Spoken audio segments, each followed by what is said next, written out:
नमस्कार दोस्तों, स्वागत है आपका हमारे चैनल बोलती कहानियां पर। आज की हमारी कहानी का शीर्षक है सुनसान सड़क का खौफनाक रहस्य। यह 2010 की गर्मियों की बात है, राजस्थान के दिल में।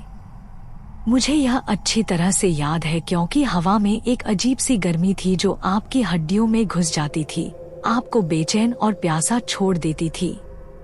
मेरा नाम अनन्या है और यह कहानी मेरे चाचा राजेश की है। मैं इस कहानी को कंपी के साथ सुनाती हूँ क्योंकि इसे सुनाने मात्र से रोंगटे खड़े हो जाते हैं। राजेश पेशे से ट्रक ड्राइवर थे जो उत्तरी भारत के विशाल क्षेत्र में सामान ले जाते थे। उनके रास्ते अक्सर सुनसान हाईवे से गुजरते थे और उनके पास कई कहानियां थीं, लेकिन इस तरह की भयानक कहानी उन्होंने कभी नहीं बताई थी जो उन्होंने एक रात भानगढ़ रोड पर देखी थी। भानगढ़, जैसा कि आप में से कुछ लोग जानते होंगे, अपने प्रेतवाधित किले के लिए कुख्यात है। लेकिन उस रात चाचा राजेश का सामना किले से नहीं बल्कि कुछ और ही भयानक चीज से हुआ था। उन्होंने जयपुर में एक डिलीवरी पूरी की थी और दिल्ली लौट रहे थे, यह सोचते हुए कि वे आराम करने से पहले जितना संभव हो सके उतनी दूरी तय कर लें। सड़क अंधेरी और सुनसान थी, ऐसी कि आप हर परछाई और हर सरसराहट पर शक करने लगते हैं। रात के लगभग 2 बजे थे जब वह भानगढ़ और अलवर के बीच की सड़क पर पहुंचे।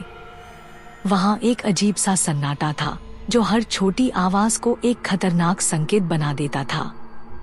चांद बादलों से ढका हुआ था जिससे पूरी जमीन गहरे अंधेरे में डूबी हुई थी।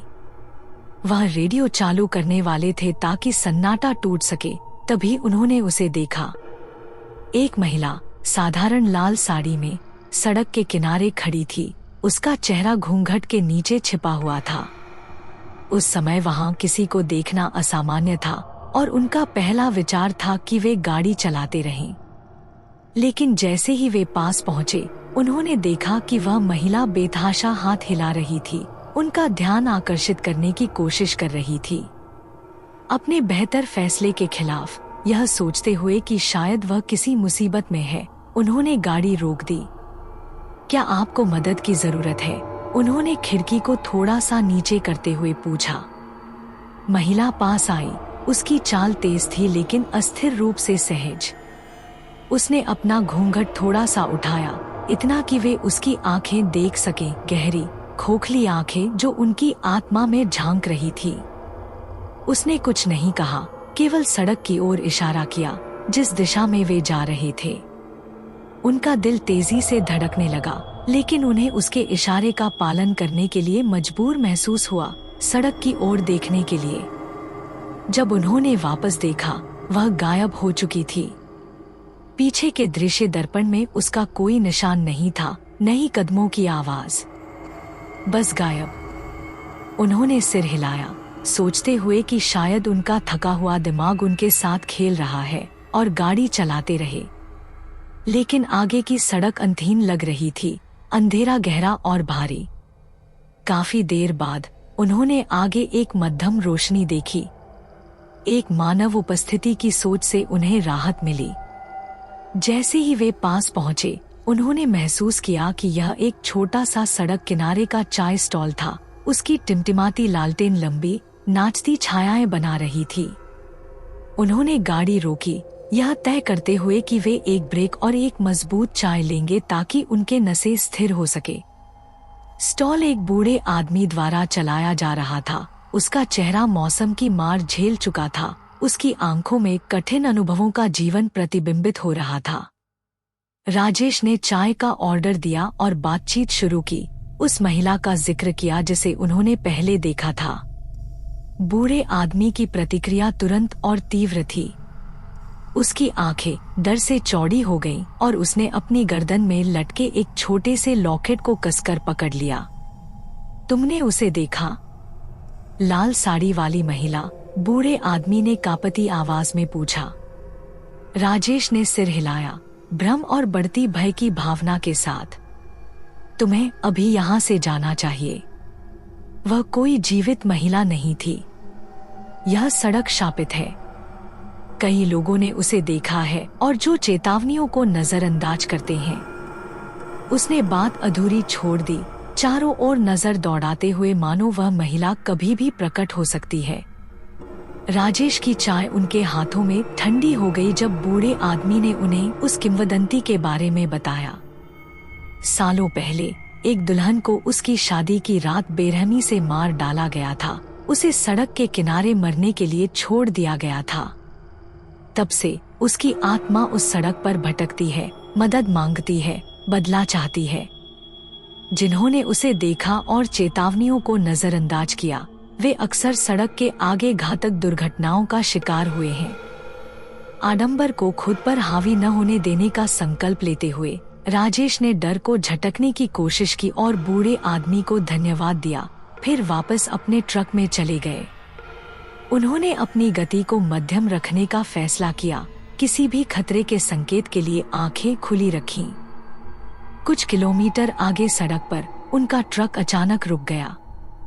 इंजन बंद हो गया और सभी इलेक्ट्रॉनिक्स बंद हो गए, उन्हें पूरी तरह से अंधेरे में छोड़ दिया। आतंक उनके ऊपर हावी होने लगा जब उन्होंने इंजन को फिर से चालू करने की कोशिश की, लेकिन ऐसा लग रहा था कि ट्रक मर चुका है।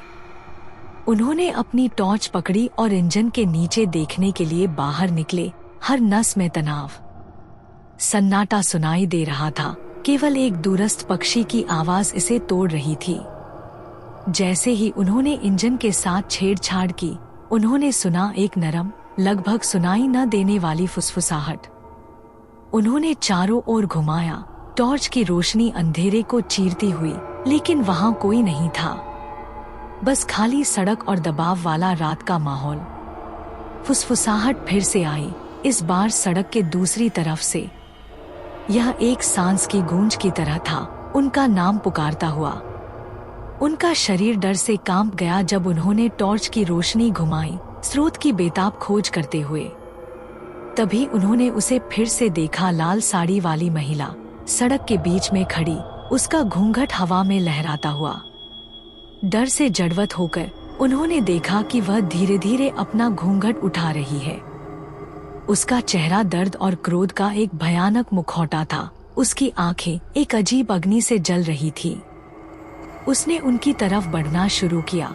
उसके पैर जमीन को छूते हुए नहीं लग रहे थे, वह चलने के बजाय तैर रही थी।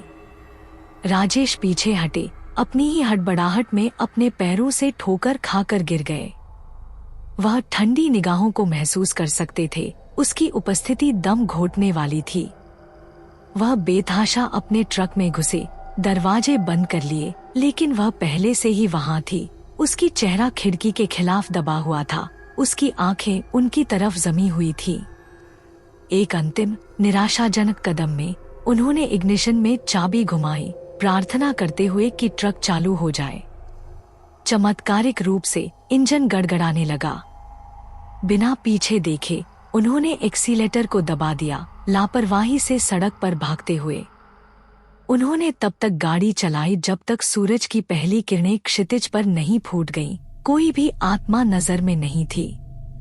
जब वे आखिरकार अगले शहर पहुंचे, वे एक मलबे की तरह थे, बिखरे हुए। उनकी आंखें आतंक के बचे हुए निशान के साथ चौड़ी हुईं। उन्होंने जो देखा था उसे स्थानीय अधिकारियों को रिपोर्ट किया, लेकिन उन्होंने इसे थकान के कारण होने वाले भ्रम के रूप में खारिज कर दिया। हालांकि स्थानीय लोग जानते थे। उन्होंने कहानियां सुनी थी, दुर्घटनाएं देखी थीं, और वे उस सड़क के खंड से दूर रहते थे। चाचा राजेश ने फिर कभी उस रास्ते पर कदम नहीं रखा। वह उन खोखली आंखों को कभी नहीं भूल सके, उसकी उपस्थिति का ठंडा स्पर्श और उस रात की निरंतर बेरोक भय। यह एक कहानी है जो एक ठंडे संदेश के रूप में कार्य करती है। कभी कभी मृतकों को शांति नहीं मिलती और वे परलोक से बाहर निकलने के तरीके खोज लेते हैं। जब भी मैं उस रात के बारे में सोचती हूँ, मेरे शरीर में एक सिहरन दौड़ जाती है। जिस सड़क पर हम सफर करते हैं वे सामान्य लग सकती हैं, लेकिन कुछ सड़कों का एक अंधकारमय इतिहास होता है। ऐसी आत्माएं होती हैं जो छोड़ने को तैयार नहीं होती। तो अगली बार जब आप किसी सुनसान सड़क पर ड्राइव कर रहे हों और दूर कहीं एक आकृति देखें, तो चाचा राजेश की कहानी को याद रखें। कभी कभी बेहतर होता है कि गाड़ी चलाते रहें और पीछे मुड़कर न देखें। अगर आपको हमारी कहानी पसंद आई हो तो चैनल को सब्सक्राइब करें और वीडियो को लाइक करें।